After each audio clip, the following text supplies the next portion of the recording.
All right, here we go. Retired 212 bodybuilding sensation, Jose Raymond. What's happening, Jose? How you doing? I'm doing good, man. I really appreciate you doing this. My pleasure. So, how long you been retired now for? 3 years. So my last show was Japan in late November of 2018. Mm-hmm. You probably don't remember this because you meet so many. I met you at the Olympia one year. I think it was 5 years ago. Yeah, because I went for my 40th birthday. So that was, well, whatever it was. I'm terrible, man. 2016? Yeah. And what was funny is that there was a bunch of social media people, and they had lines, like an hour long. I'm not gonna name any names, but social media people. Yeah. And I said to my wife, "Oh shit, there's Jose Raymond," because I'm like a hardcore bodybuilding fan. Yeah. And you were just standing there by yourself. Yeah. And I went over to you and I was like, "Jose, can I get a picture?" He's like, "Yeah, sure." And then we talked about your placings. I think you came in third or fourth at that Olympia. I don't remember. I was third, 2016. Yeah. So do you miss the life of a bodybuilder? Of course. I did it.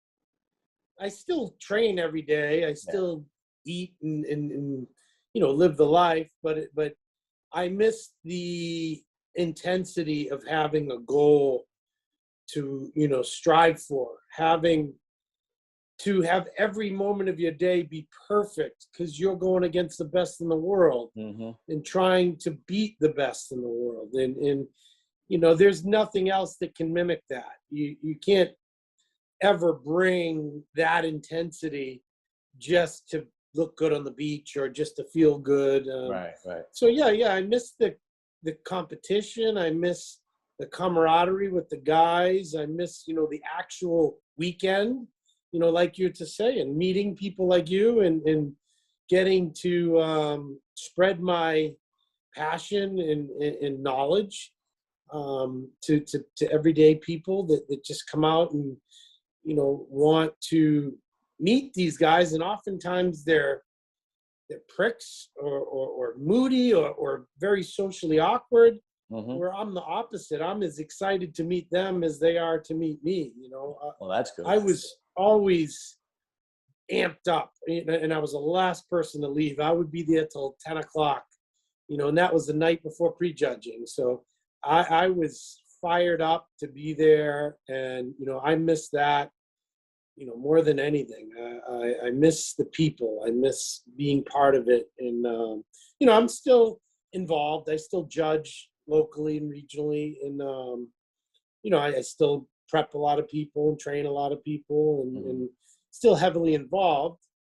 But there's nothing like, feeling like you could run through a brick wall and being hard as nails and people looking at you like, what the hell is that? Yeah. But such is life. You got to move on and find the next passion and find something else that inspires you. And that's what I'm trying to do. Yeah. That's the life of an athlete, man. Yeah. What are you trying to do? What are you pushing to do now? I know you have a YouTube channel that's doing really well. Yeah. Well, that was something that I have always done. It started with just following me around on Olympia weekend or different events, the Arnold, traveling to different shows around the world. Mm-hmm. So it was just something that happened. I didn't do it for money or to get hits or get views. It was more just to share. I was one of the first people to do that, to really follow me in depth, in the hotel room while I'm getting ready, practicing posing with Chris Aceto, my meals, what I'm eating, and just the whole mood and how we take it step by step from weigh-ins, the meetings, registration to prejudging to finals. And I just wanted to share how that went from my point of view. And then, once I retired and there was no more of that, it was more, well, let's talk about current events, things going on, maybe a point of view that I could give that only I could give. The average YouTuber never lived the life that I did. Even some of the more popular YouTubers didn't do 10 Olympias, you know. That's right. That's right. I have a point of view that is very rare, and you know, I wanted to share that and give my insight into topic, you know, recent events. Yeah. You know, a lot of the stuff happening now, you know, some of the health issues that guys are going through. I would answer questions like that. My opinion on this physique versus that physique, giving my breakdown of the Olympia or the Tampa Pro or things like that. Or even my interviews with athletes are very different because a lot of them I've known for 20 years. Yeah. A lot of them I've competed with, I've competed against, or, you know, I've known them when they were amateurs and now they're pros. Because I've been around for so long.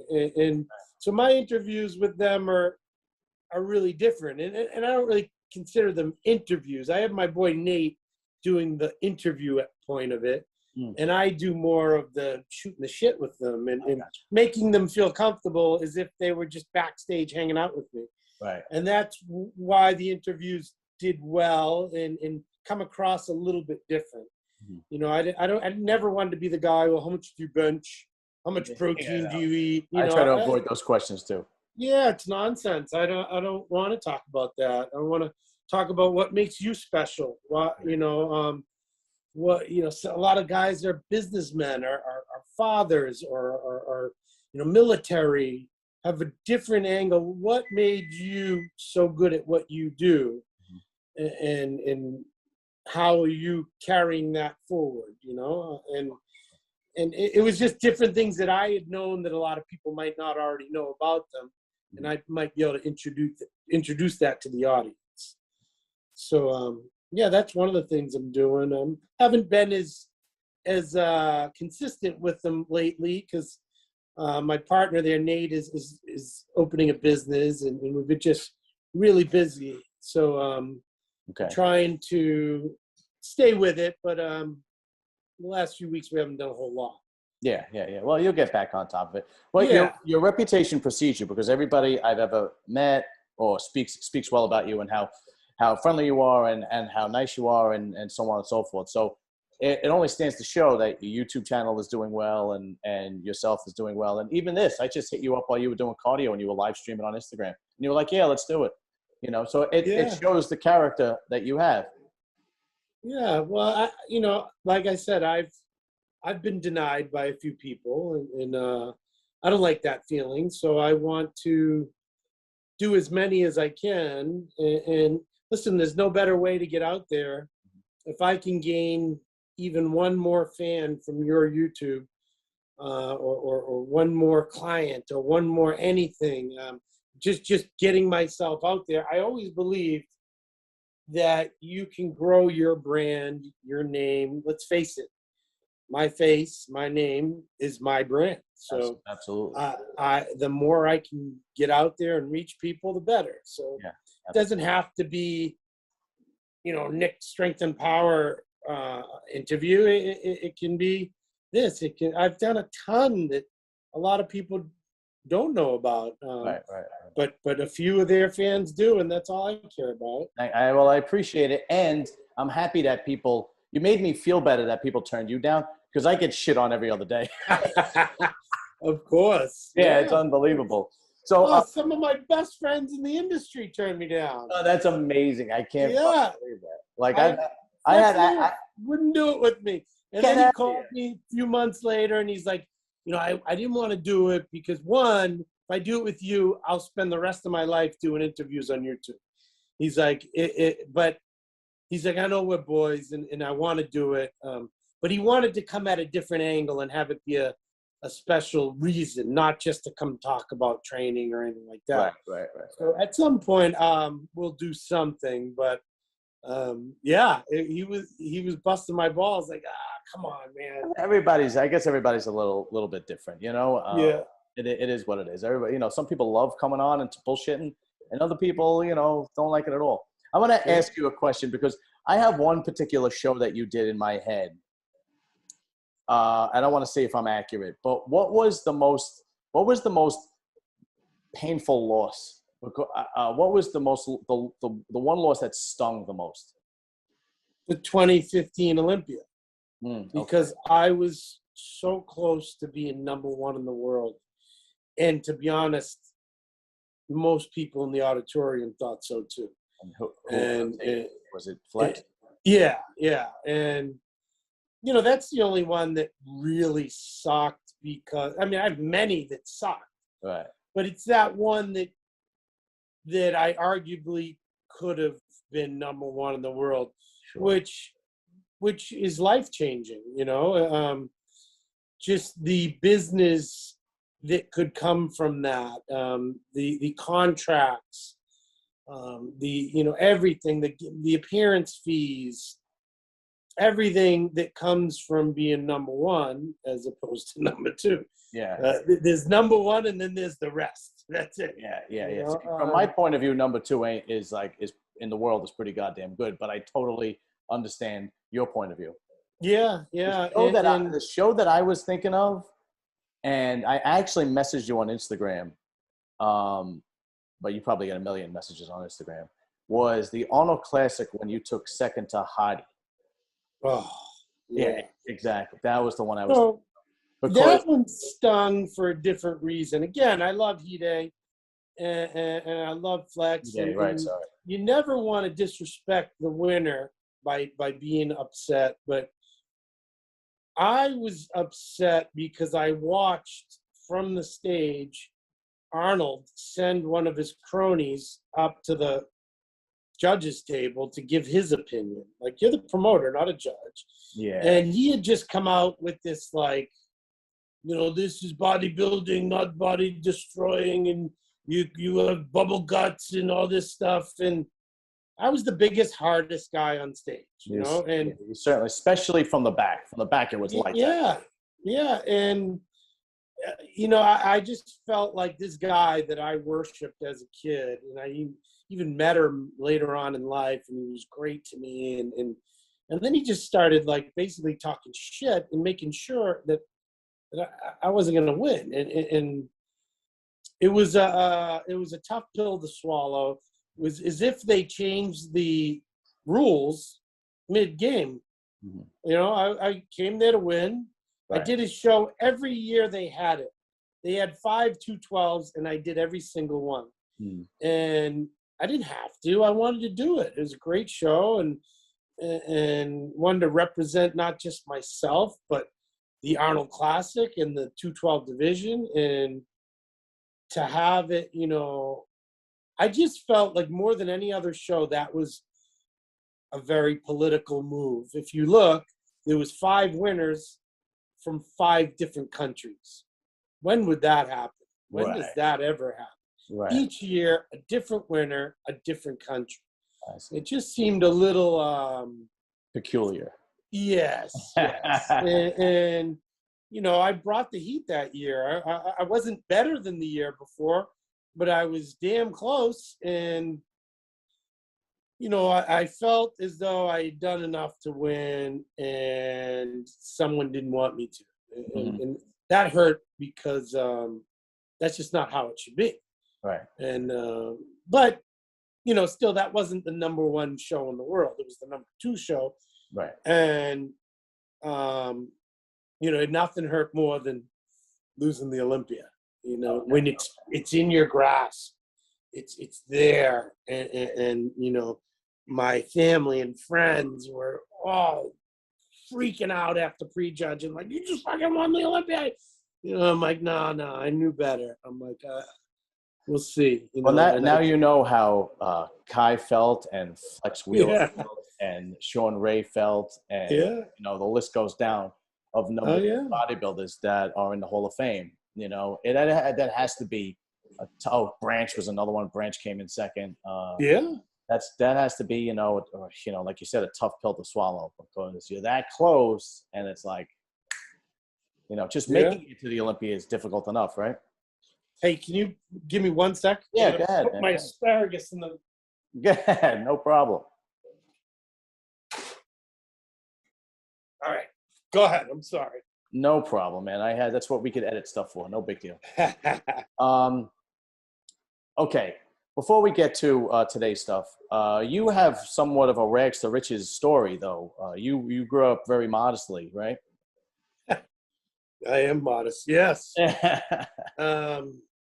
Yeah, I was, the beginnings of my life weren't the most fun. I was in the system immediately with the rest of my siblings. We were taken away from our family because there were too many kids. There were 8 kids, and there was not adequate care. So we were put in foster care, and thankfully, I was eventually adopted with my brother.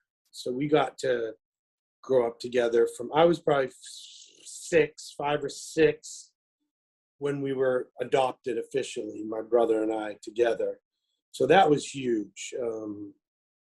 I don't know where my life would have gone without my brother. So, but the first 5 or 6 years of my life was not prototypical, to say the least. But you don't know any better because that's all you know.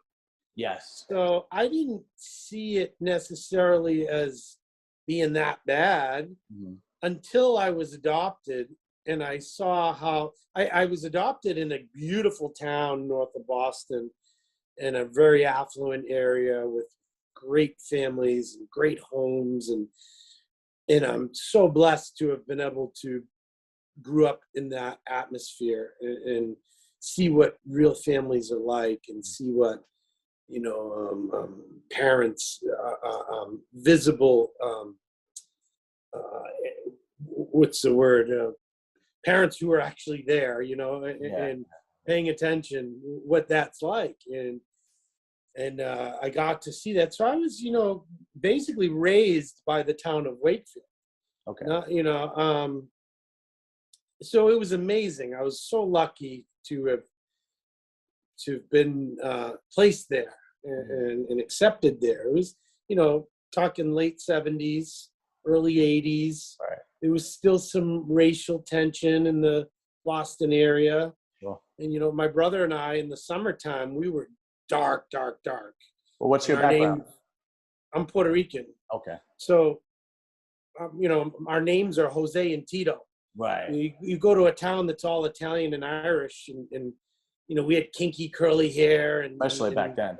Yeah, it was just a different thing. I grew up in Brooklyn. I know the deal.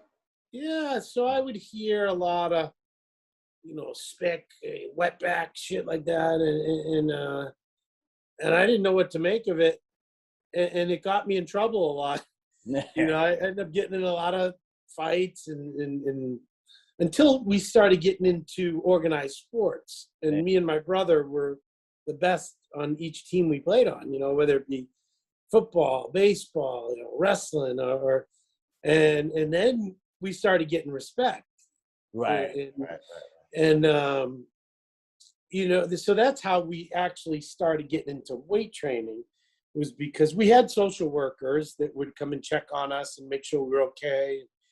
And I was obviously having some issues, and so our social worker bought us a weight bench and a punching bag, and so I started 7, 8 years old, like already taking out my aggression in a positive way. And my brother's 5 years older than me, so he's started weight training and for football. By the time he was a freshman, he was 14, I was 9. Right. He was training every day. I was training every day with him. Okay. And so then are you guys still close? You still keep in touch? Oh yeah, every day. Yeah. Does he live by you? No, he lives in LA. He was a trainer at Gold's Gym Venice. Oh, okay. For the last 20 years. And so I grew, my body changed immensely immediately. At 12 years old, I was 5'4", 150 pounds. Wow. With a full beard. I looked like I had to bring my birth certificate to every Little League game. And, it was, people knew immediately that I was destined to do something with muscles. You were a man-child. Yeah. So. Did you ever try to reconnect with your biological family? Yeah, well, here's the funny thing is my oldest siblings are a lot older, so they would come visit me and my brother, and we never lost contact. So we would always, spend holidays with them, or, they would always be in the area, the Boston area. And I think I was like a freshman or like 8th grade, and my older siblings were like, I think you should meet your parents. So I went and met them and had a relationship with them. And it was cool. My adopted parents that raised me were cool with it because they knew my parents. And so it was cool. I got to have 2 sets of parents most of my life, and have a good relationship with both of them. And it is what it is. They didn't give us up. We were taken away. I see. So it wasn't like they didn't want us. They always wanted us. Yeah. So I had a relationship with them. My father passed away a few years ago. Your biological father passed away. Yeah. Yeah. And your biological mom is still alive? Yep. Yep. And your adopted parents? Yeah, they're both still around as well. And who did you call mom and dad, or you call both mom and dad? My adopted parents. Okay. Because they raised me. They were there during the good and the bad, Right. They saw it all. So well, yeah, you definitely proved them. I mean, you proved it to them that you give a kid a chance and you could do it, because you became a champion bodybuilder. I mean, not too many kids could say that. Yeah.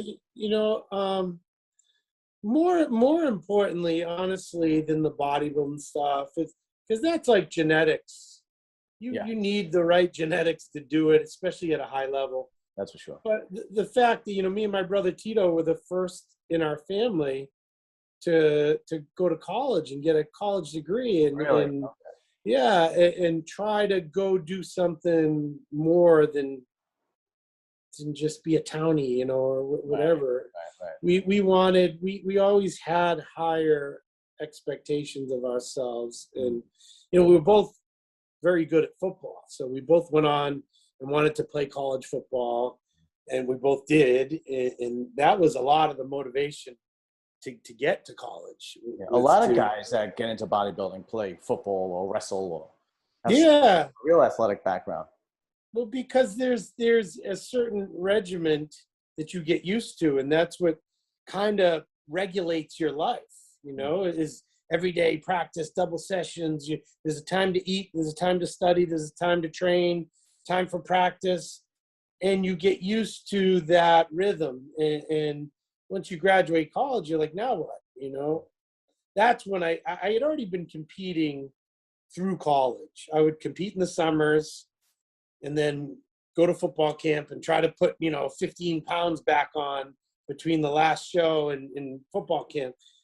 And but once I graduated college, I could jump in both feet first and take on bodybuilding full time, and that's exactly what I did. And that's when I started winning national shows. And what year was it that you turned pro? So it's funny now, today's rules, I would have turned pro in 2000. Yeah. And I graduated college in 98. And but back then they didn't give a pro card for a class win at the USA's. That's right. So the following year, in 2001, I won nationals as a lightweight, which they did give a pro card, but I just didn't want it. I didn't, because at the time Ronnie Coleman and Jay Cutler were the biggest, and they were 100 pounds bigger than me. Yeah. And they didn't have a 212 division back then. So I was like, this is kind of stupid. I want to keep competing. I just started competing. Right. I want to continue to get better and hone my craft. And so I moved up a weight class from lightweight to welterweight, and I won the USA's, the nationals, and the universe. Wow. In that weight division. And I still was too small, and they still didn't have a division for me. Right. So then I moved up to middleweights, and I won the USA's as a middleweight and nationals as a middleweight. So That's an Then, amazing amateur career. That's unbelievable. It's unheard of. yeah, and it will be forever because of today's rules. Right, right, Nobody, in social media, you win your pro card, you take it so you can put it right on Instagram, right, right. Where back then we didn't have that, and I just didn't care about that. I didn't care about the title Yeah, of IFBB Pro. I wanted to be able to do well. sure. And essentially, as a lightweight back then, if you took your pro card, you just signed your death certificate. You're done. You're retiring. Yeah. You know. And when did they come out with 202? In 2007, Okay. which is the same year I won nationals as a middleweight. Okay. So and you were like, did you hear rumblings of it beforehand? Oh yeah. Okay. Yeah, I knew. I'm like, I knew if I was gonna win, I was gonna go on and compete. Back then, it was the 210 division. Really? Oh, I didn't know. Yeah, and then Silvio Samuel started winning open and 210. So they lowered the weight because 210 is a big dude. Yeah. And, a lot of guys could win open shows at 210. So they moved it down to 202, which is where I really think they should have kept it. And, so I did well in the 202. I did, 9, 10, 11, 3 years at 202 at the Olympia. And then they moved it up to 212. And that was a little, I wish they had kept it lower because I was a shorter bodybuilder. Flex Lewis is like 3 inches taller than me. So he could carry 212 a lot better than I could. Right. Just like I could carry 202 better than he could. Right. That's why I wish they kept it there. But during that time, during the 202 time, Kevin English was pretty much the dominant player. Yes. I feel like, I might be wrong, but I feel like he was the mass monster, and then you were the mass monster, like after him. Yeah. Am I accurate? Exactly. Because once they upped the weight class, I grew. I put on more size, and I exploded. And Kevin was just, because no one had ever seen anything like Kevin, because he was my height, maybe a half inch taller, but he had long arms, long legs, and giant. He just looked 240 the way he looked, and he physically fizzled out really quick, like after that 3 wins. Right. I don't know if it was mentally, if he was burnt out, or if physically he couldn't put it together anymore, because his version of him in 2010 could have won a bunch more years. Sure. But he didn't show up. Like he started getting some injuries, and things changed, and a bunch of us surpassed them. Yeah. But yeah, I kind of wish they kept it there, 202. Yeah. I don't I really wish. Yeah. Well, that was my next, what I was going to say next. He was like the mass monster of his time. And then a few years later came you. And now it's like catapulted into like this solar system that is never coming back. I've never seen so much muscle packed on a 212 body with these guys between Ahmad Ashkenani and Lunsford. It's just like, how big can you possibly get at 212? It's unbelievable.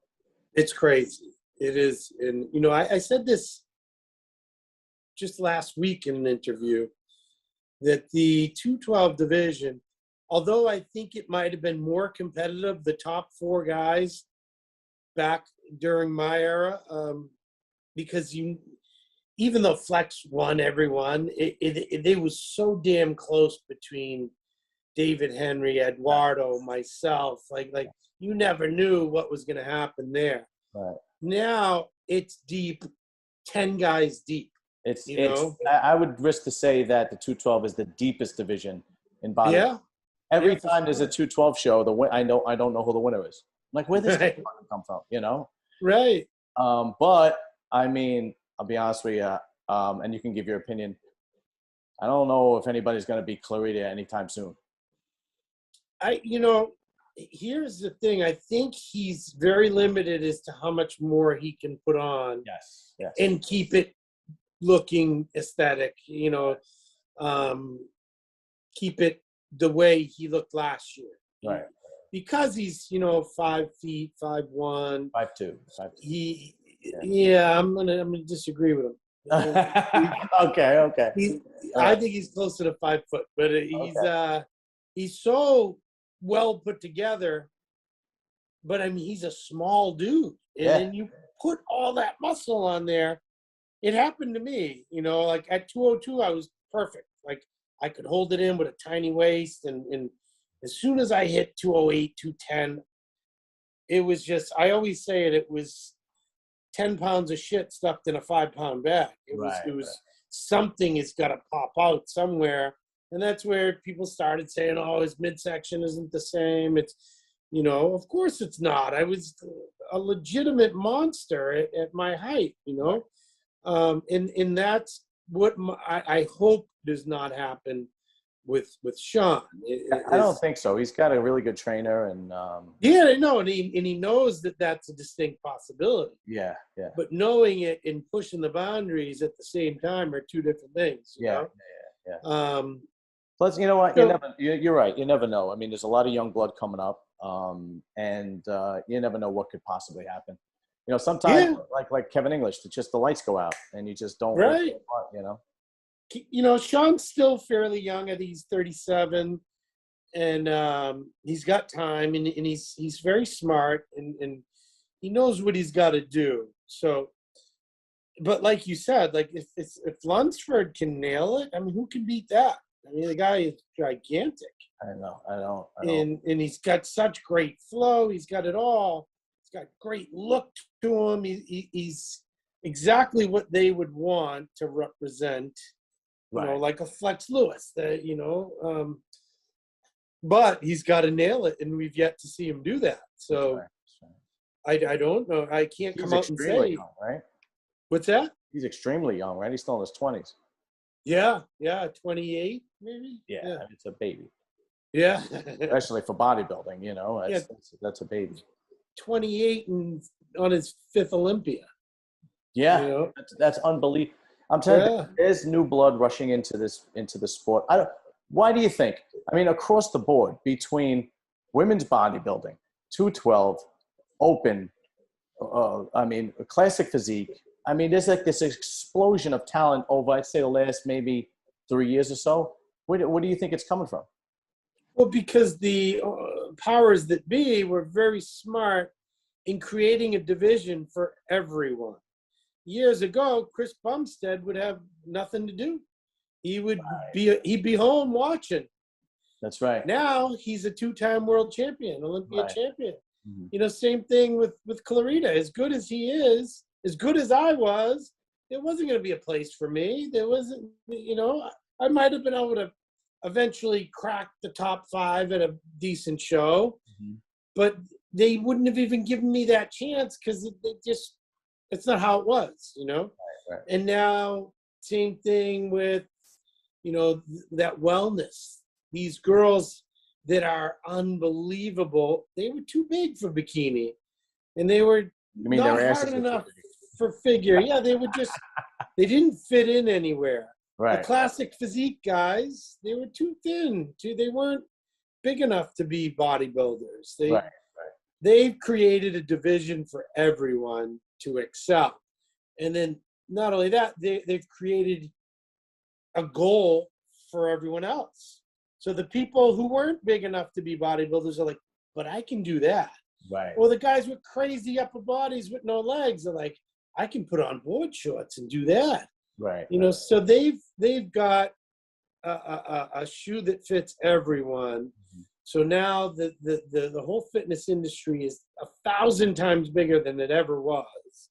I see. And I think that's why, one, you hear more about people's illnesses and people passing away, and because one, there's way more, 1,000 times more people competing in the fitness world than there was in the 80s. Mm-hmm. And there's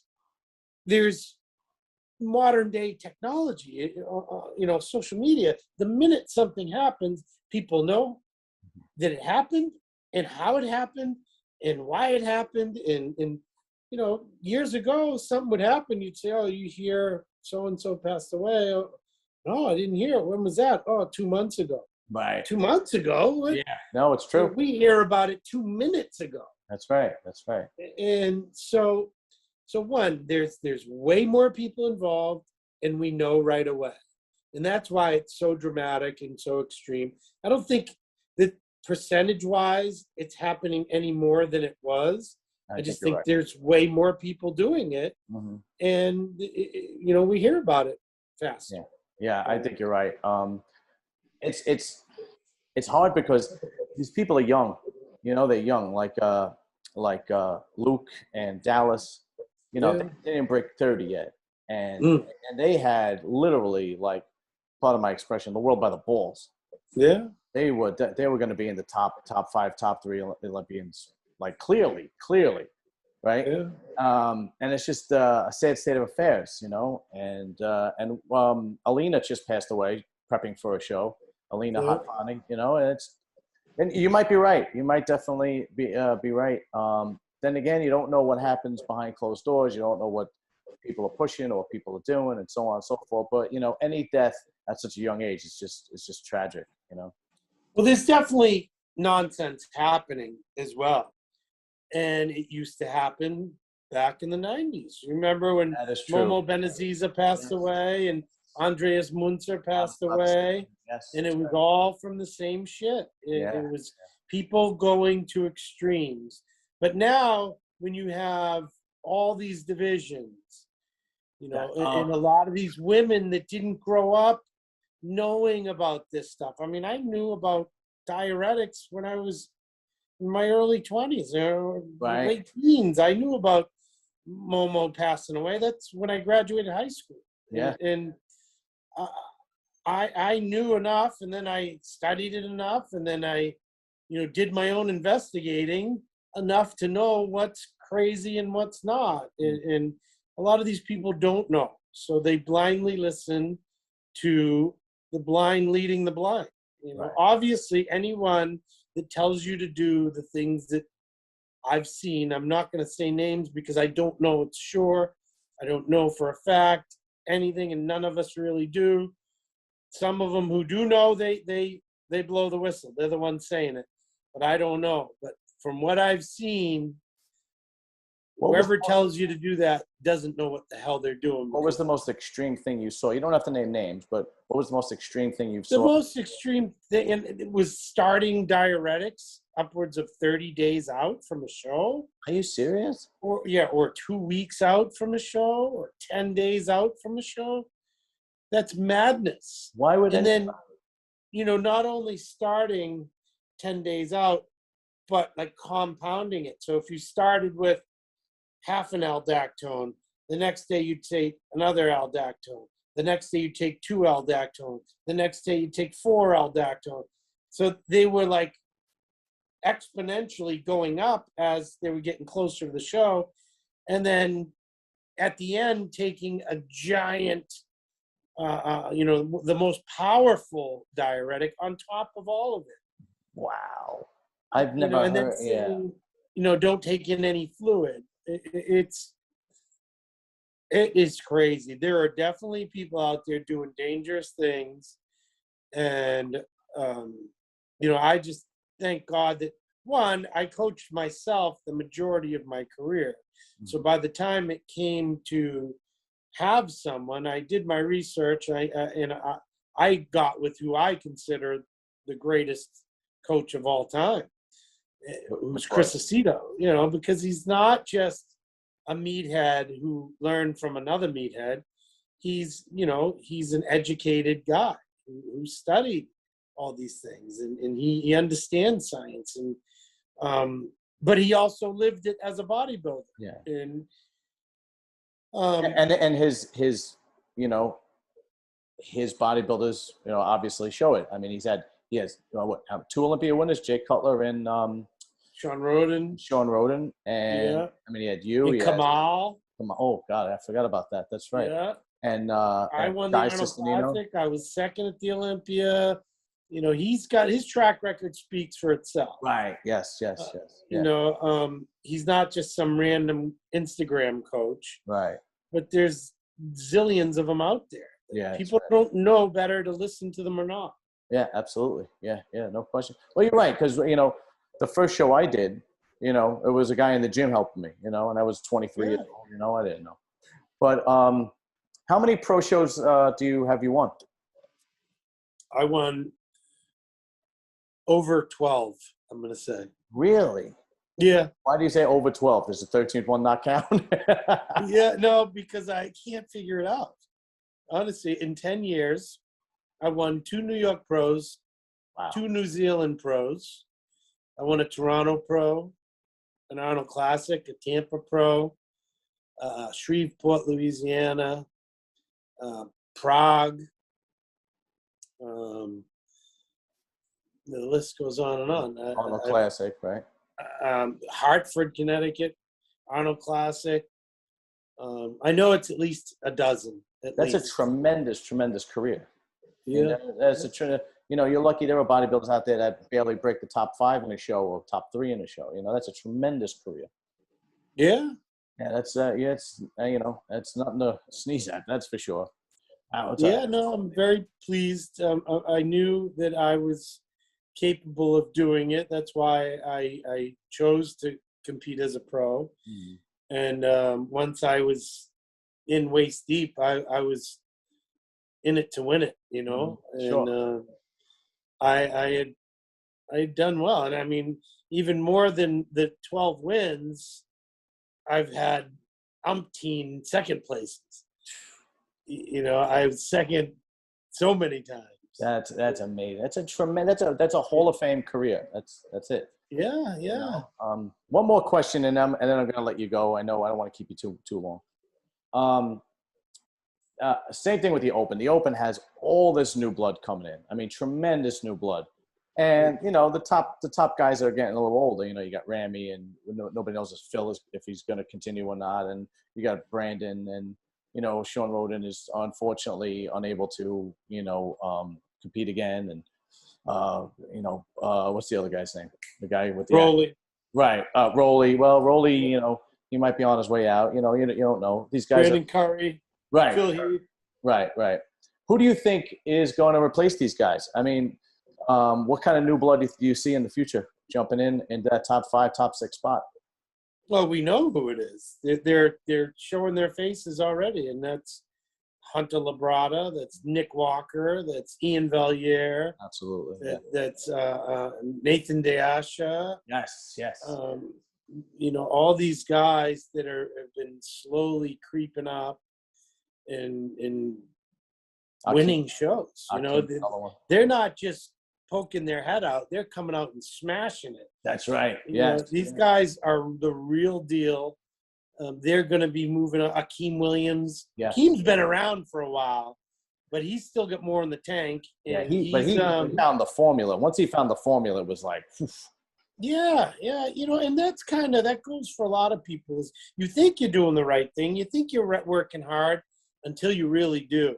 Right. Until you eat, for 3 weeks straight without having even 1 grain of salt or even 1 lick of ketchup or nothing, and you're doing 2 hours a day of cardio, and everything is just 100% perfection.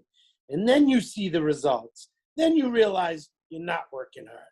I don't know how many times I hear it a day. I'm doing everything perfect. My diet's perfect. And then I see them eating shit. I'm like, no, your diet's not perfect.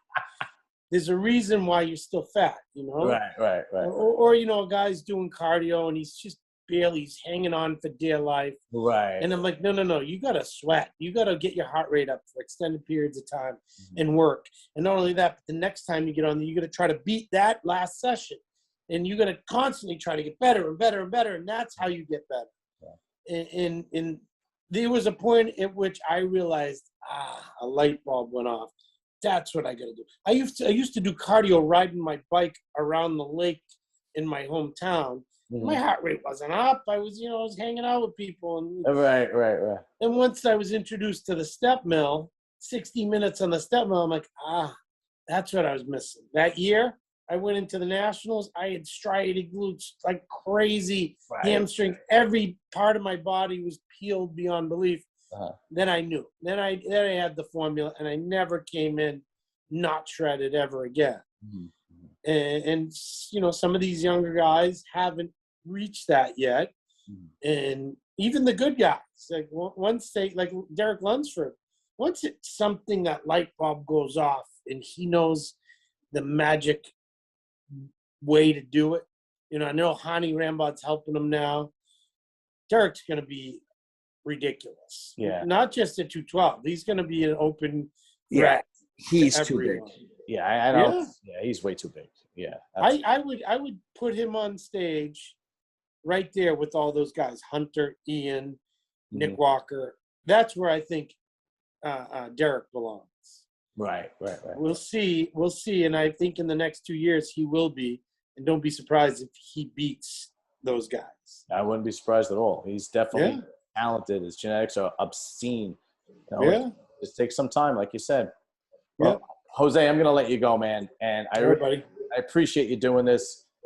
Thank you so much. You've been like, I say this to a lot of people that come on the show. The one thing about having your own podcast is you could reach out to the people and interview the people that you admire.